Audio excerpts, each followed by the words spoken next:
non va bene, loro le tagliato strada, è morto per niente. Il corpo di Tinduende è rimasto sull'asfalto accanto al ciclomotore a pochi metri dal punto d'impatto. È qui, lungo via Castellana, all'incrocio con via Calcroci Sud, che si è consumata la tragedia.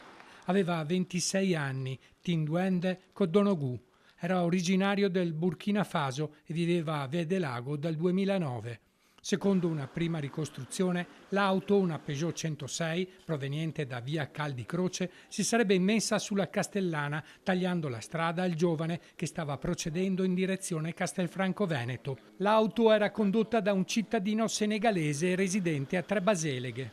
Un impatto violentissimo che non gli ha lasciato scampo.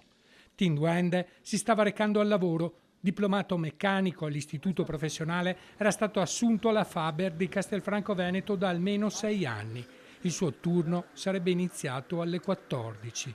Sul posto, oltre ai soccorsi e alle forze dell'ordine, sono arrivati anche il padre e i fratelli, sconvolti dal dolore. A parlare è lo zio Omar. Mi dispiace, anche io non so cosa dire. Tanti anni che io sono qua con loro, fate scuola loro, tutto, fate scuola qua, alla fine ho trovato lavoro, dopo così. Tinduende, conosciuto come Irene, viveva con la famiglia a Vedelago, dove era cresciuto e si era costruito il suo futuro. Lascia i genitori e 3 fratelli.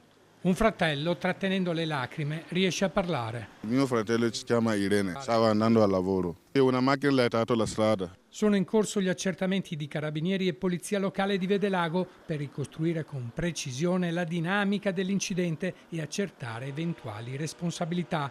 Non è la prima volta che qui si verificano incidenti, racconta un residente. Questa volta però a pagare è stata una giovane vita lungo un incrocio attraversato ogni giorno da centinaia di veicoli.